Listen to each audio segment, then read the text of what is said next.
Morning and welcome to Throwback Thursdays. I'm your host, Griffin Haas. Today, I'm joined by Jonathan Rowe and Dan Budick to discuss some of the things that made growing up in the 90s so great. Now let's get down to brass tacks, boys. Some tremendous cartoons came out during our childhood, but my question to you two is which is the greatest? And we'll start with Dan. Well, I like all the cartoons from the 90s, but the one I really have to pick that stands out to me, Hey Arnold. I was such a big fan of the show. The football-shaped head, the grandpa, the group of friends, living in kind of like the New York City area. It was so relatable to me. I had to go with Hey Arnold. Jonathan? Well, I think that relatability is fine, but what matters is longevity. Now, what's still here ever since our childhood and has impacted the childhood of others, SpongeBob. SpongeBob has to be one of the most, just the best the best children's show like ever put on Earth.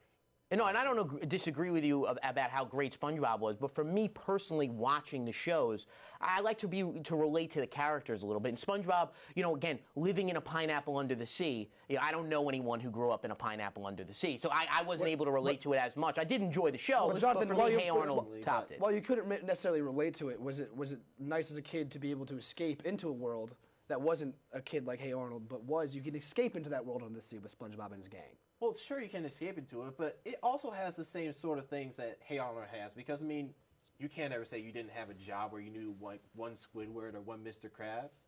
You can put the things that are in SpongeBob and you can relate them to yourself. So you're saying just because he lives under the sea. Well, of course, in every show there's things you can relate to, but as far as the overall story and things mostly that are relatable to people, I got to go with Hey Arnold.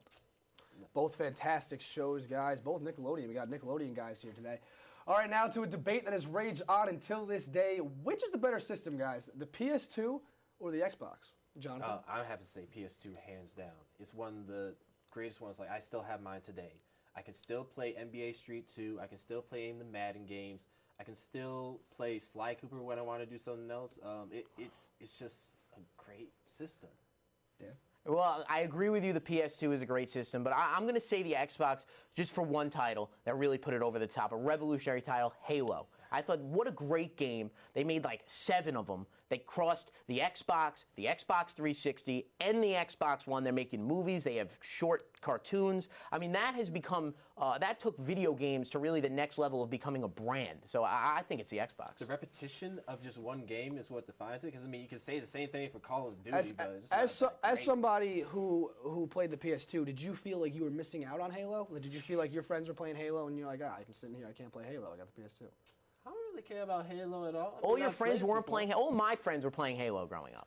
They played PS2 too, but for the most part, everyone was like, "Oh, let's play Xbox Live and play Halo." But do you think that that's enough to carry that one system over a great system like the PS2? Just one title, one game? Well, I think there's a lot of other games, but I think when you talk about overall the system, I think the Halo franchise makes that system, puts it to that next level that I think every kid wanted to play. I disagree, because if I think about it, whenever I'm talking with my friends, if I bring out an old Xbox, everybody's going to be like, oh, it's the Xbox. If you bring out a PS2, people are going to get more excited for that. Well, PS2 or Xbox, either way, I'm playing Nightfire.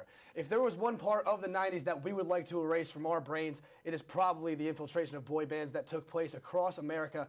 In retrospect, who sucks more, the Backstreet Boys or NSYNC? We'll start with you, Dan.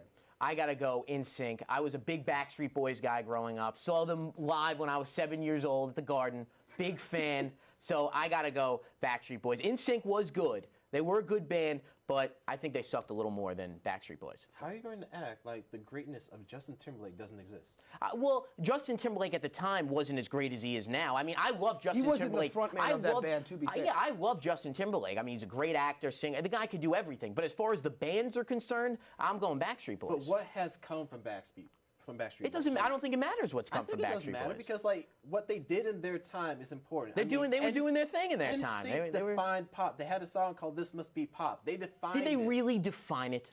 Yes, they did. They were ranking those top charts. Defined it. But other than Justin like Timberlake, where are the rest of the members of NSYNC? Because Backstreet Boys, they're touring now. They're getting back out there. So where are the rest of the NSYNC members? Well, where is Lance Bass? I can't answer that for you, but I can still answer that.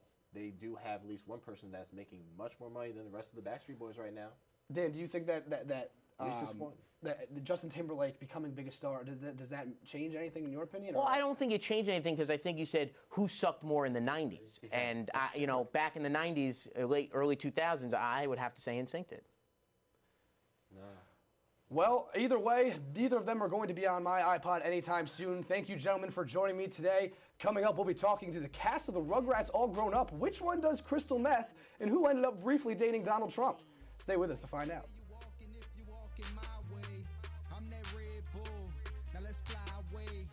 Let's buy a place. I let you be the judge, and I'm the case. I'm gutter, I put her under. I see me with her, no Stevie Wonder.